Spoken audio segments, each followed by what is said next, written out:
Morning, welcome back to the channel. Today isn't going as planned. About 7:15 this morning I had a phone call from a customer. Went to start his machine and it wouldn't start. Came up with a message on the dash saying EPOS communication error. I suspect we've got a bad EPOS in a machine. Don't have one at Carlisle, an EPOS that is, so I'm up at our stockyard and we've got a machine in stock that I am allowed to rob an EPOS off. We can get one for tomorrow morning, but this customer has got a lot to do today, so let's all go. So yeah, I was going to go up to HQ today. I don't think I'll get there. I mean, I'm over halfway there now, but by the time I get back down the road, put this on, get that machine going, it'll be lunchtime.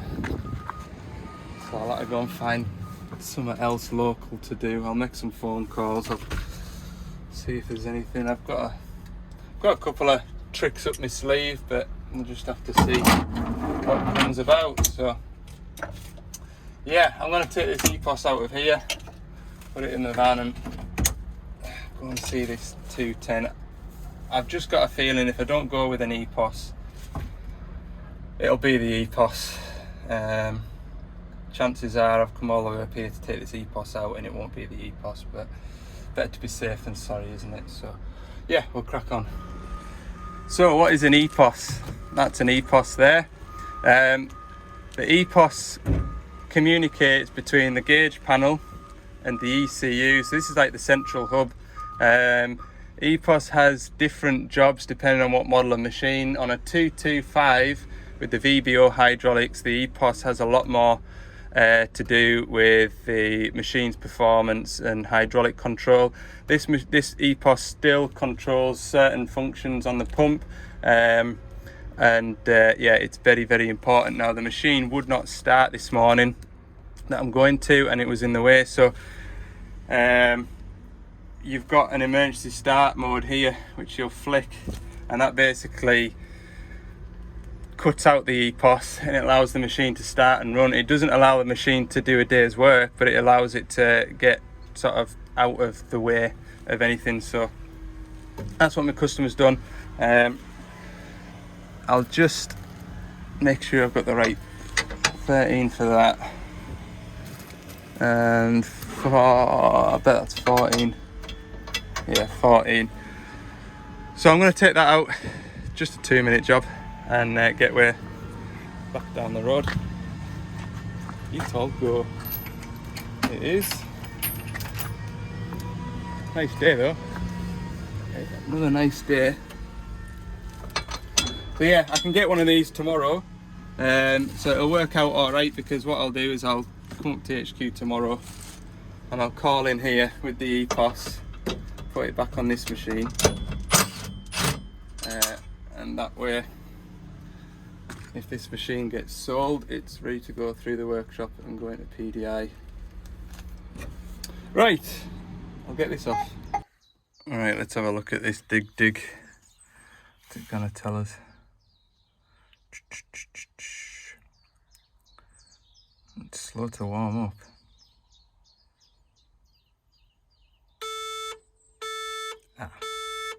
Need a password. There's our problem.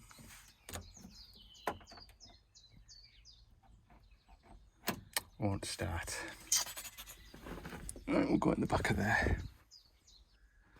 Just done a quick check of the fuses and everything's in order, like, so I'll plug the new one in first and see what happens, and then if that cues it, then I'll fit it properly.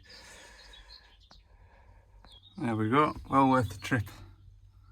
Fault no longer present. New EPOS controller, right.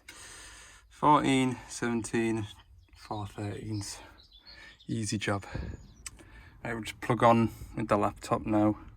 Hopefully it should establish a connection, because it's this program that talks to the EPOS. And we'll just make sure all the options are set up correctly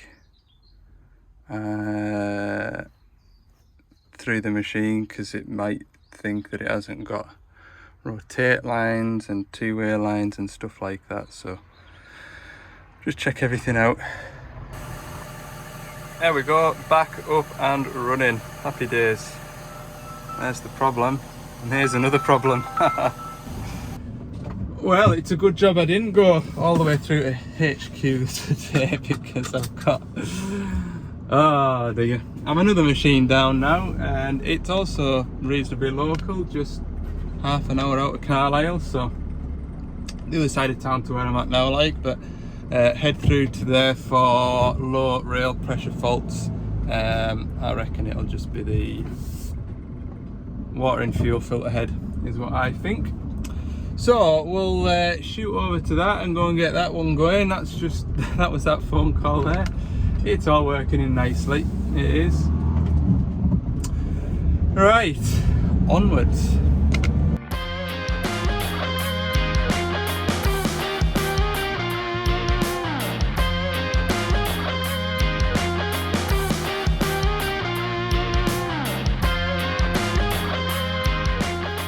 Alright, as you've seen, I just met that concrete wagon on the way in. I knew when I was coming here I was going to meet it on that lane. Anyway, at least I've not got a concrete wagon waiting for us to sort this out. They've kind of struggled away. So, low rail pressure fault. First thing I'm checking every time is this filter head. So, get these pipes off, pull it off, and then I'll strip it all down in the back of the van. I'll strip this filter ball off. The ball, like, there's a bit of sediment in there, not much. Take this off now.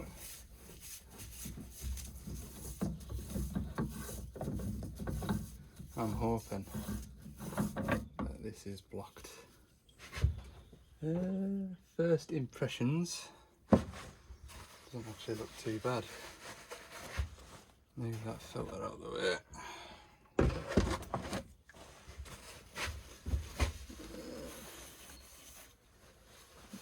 Have a look underneath. It's this red flap here that you. Oh yeah, a few bits in there. Get that shoved out. Take that black cap off now.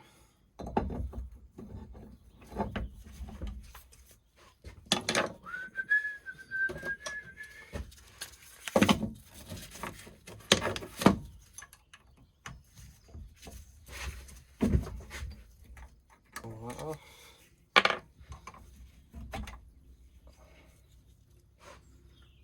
That's looking clean.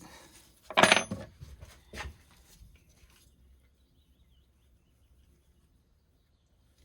not much in there. Not as much as I've seen before.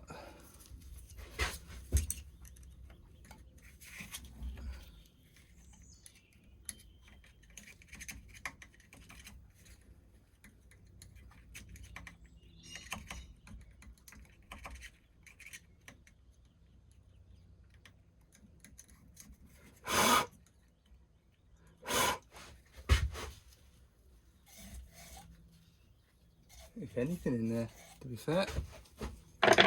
Clear. That's a concern.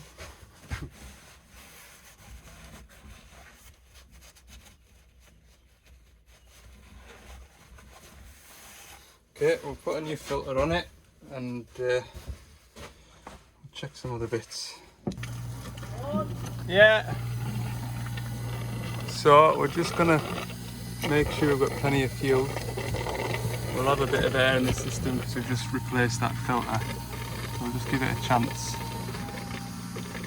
I can hear it's getting some fuel now. That is absolutely tons of fuel. So that's good.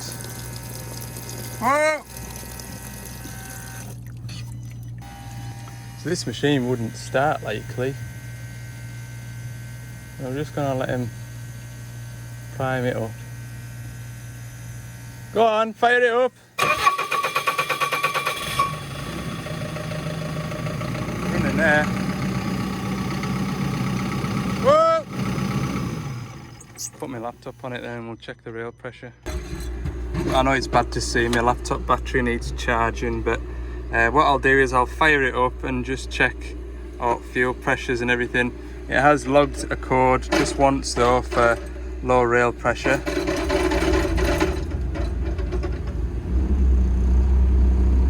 You can see there it's all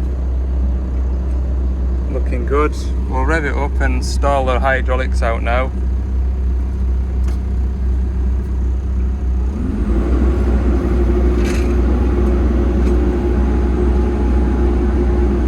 That boom up.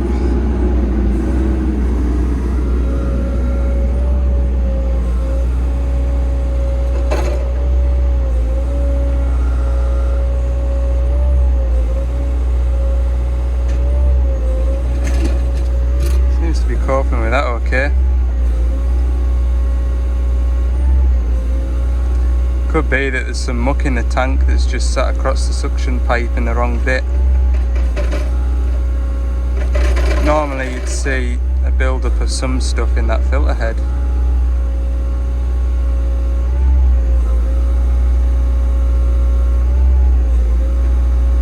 I'll keep monitoring this for 5 minutes and I'll give him it back to work, and we'll might as well have lunch while we're sat here. Well, he's disappeared behind that house, and if the machine's broke down, I'm sure he'd have came and told me. It's been about half an hour now. He has been working away in this sort of area here while I've been having my lunch, so head back through to the yard now and see what's to do. Happy days. Oh, look at that, that's just happened.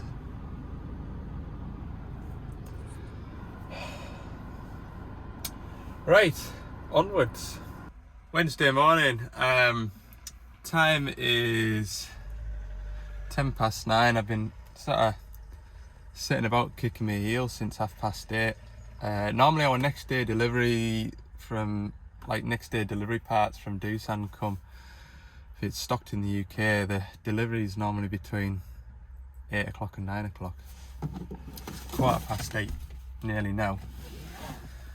And I ain't waiting any longer for that EPOS to go back on that new machine up at our stockyard. So I'm gonna head away for the day. I'm going up to HQ anyway, so I'll head up there, and I won't get this machine finished, so I'll be passing anyway. So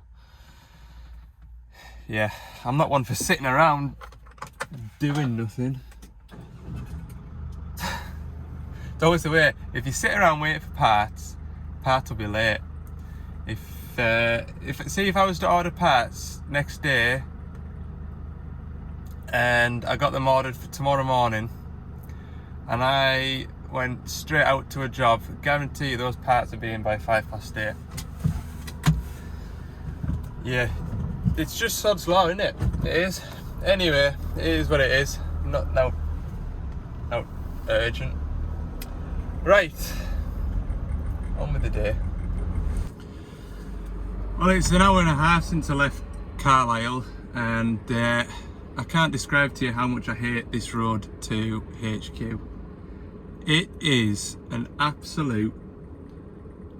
oh, it's a terrible road. There's traffic lights on it at the minute, there's roadworks going on, there's just... sometimes it takes an hour and 15, an hour and 20. It looks like it's going to be an hour and 40 today. Absolute torture. And the daft thing is, it's only 52 mile I think it is in total from Carlisle to here. Torture. I am sick, like 20 to 11 now. Oh, this is why I don't come up here very often. It takes so long to get here. So I'm back at this just after lunch. I'm going to do some wiring. I'll tell you what all this machine needs to do. I'll try and tell you. So this is the machine that is used for a specific job. It does a lot of road formation in the forestry, so that's his old machine. This is the new machine. It's got a blade extension which goes into these sockets down here for forming roads. He also uses the rotate lines to work his tilting bucket for finer control. So he wants to work the blade off the thumb wheel, which is the same thumb wheel that works the rotate. So a week or two back we fitted this changeover valve, which is what I'm going to wire up. What else can I tell you? He's also got a circular saw that goes on the end of the boom for clearing tree branches off roads. Now on the previous machine it struggled to slew whilst the saw was running. The reason for that is the option spool which would work the saw is on the same side of the valve chest as the slew motor, so all the oil is going to the circular saw, leaving very little to work the slew motor to slew. So what we've done is we've used the dozer blade valve, which is now redundant, and we've transferred the pipes from the option spool to the dozer valve to work the circular saw. So that's all well and good. Now, you've seen the previous hydraulic modification video where I had to pipe that 160 to work that saw grab. This customer's also investing in the same saw grab. So we need to power up the option spool to work that one way. We need to put an extra set of pipes down the boom. We need to fit a 2-pump kit from that machine onto this machine, and then we need to reconfigure this dozer valve to the extra rubber pipes that will run up the boom and put those pipes back on the option spool. There's a lot to do. A lot. And it's lunchtime. So yeah, what I'm going to do today, what I'm going to get done today is I'm going to wire up the switch in the cab so you can change from rotate and the blade. I'm going to get that working, and then I'll also run wires from here to power up relays to power up the option solenoid. I think that's it. I think. Oh Lord. I've just noticed. Option spool is missing because these new Dash 7s use the PPR valve under the cab.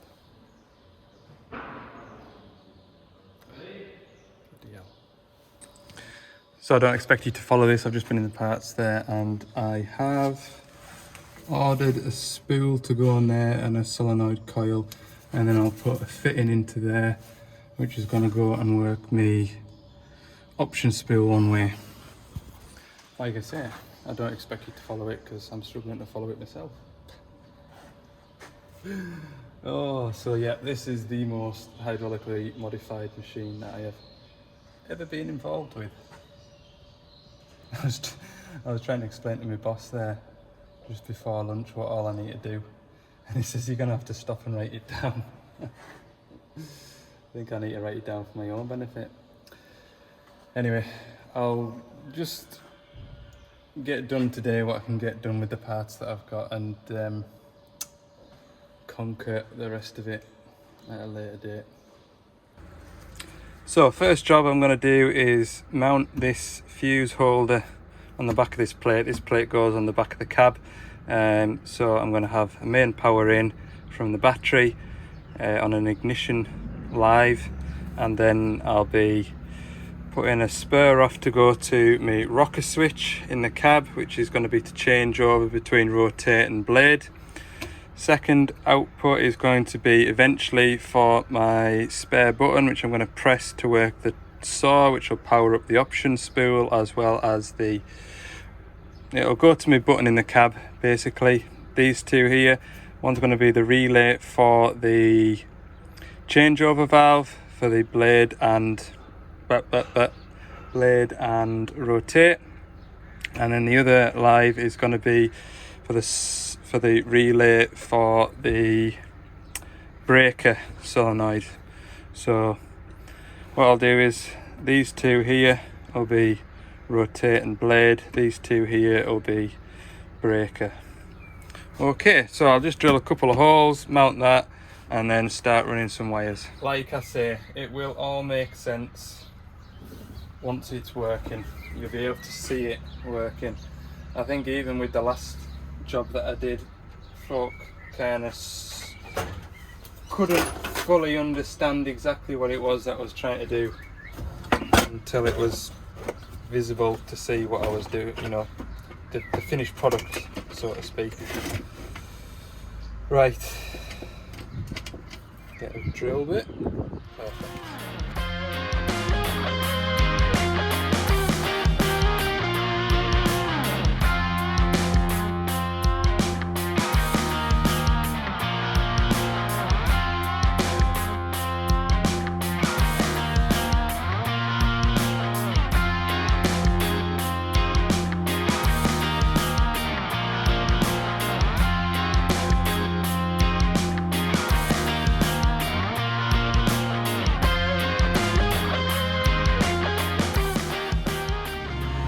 This is where I'm mounting my relays. You can see here I've got the two switch powers that are going to come into here, and then when it activates, one's going to do the changeover valve, the other's going to power up the hammer solenoid, which obviously isn't there at the moment.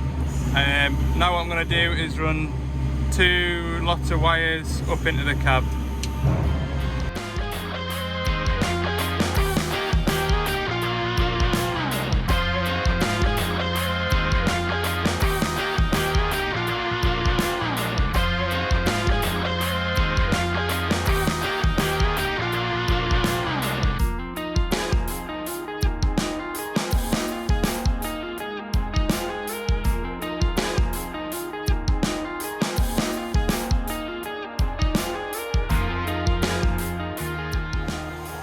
Next step, got these two wires running from the cab, so that is going to be my button to work the breaker.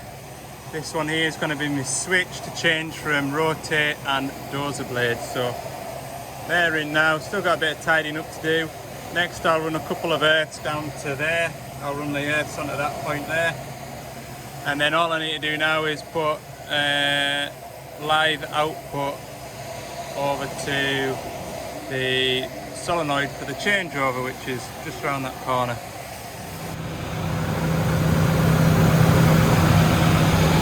I've got all of that now, and if you look at the blades, which you can just see there,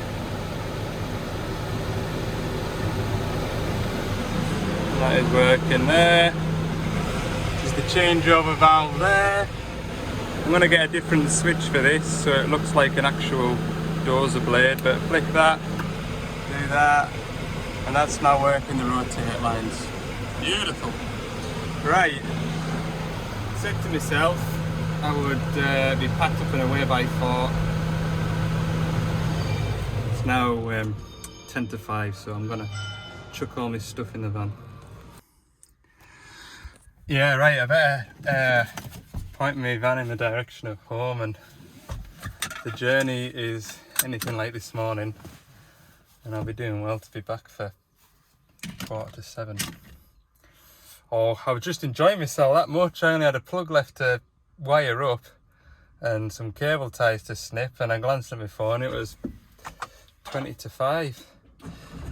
Anyway, no point worrying about it. I hope you've enjoyed the video anyway, and yeah, if you have, let me know, give it a thumbs up. And if you haven't already, and the reason why I say this is because according to the analytics, 43 or 48% of viewers on this channel have not yet subscribed. So it's just a polite reminder, it'd be really good if you haven't already to click the subscribe button. It doesn't cost you anything. All it does is when one of these videos is uploaded, It'll send you a notification if you're on your phone to say that there's a new video uploaded. Other than that, I don't think it'll bother you, and you can go into your settings and turn notifications off anyway. But a subscriber to me, it goes a long way and it pushes the channel on. Thanks for watching, we'll see you in the next one.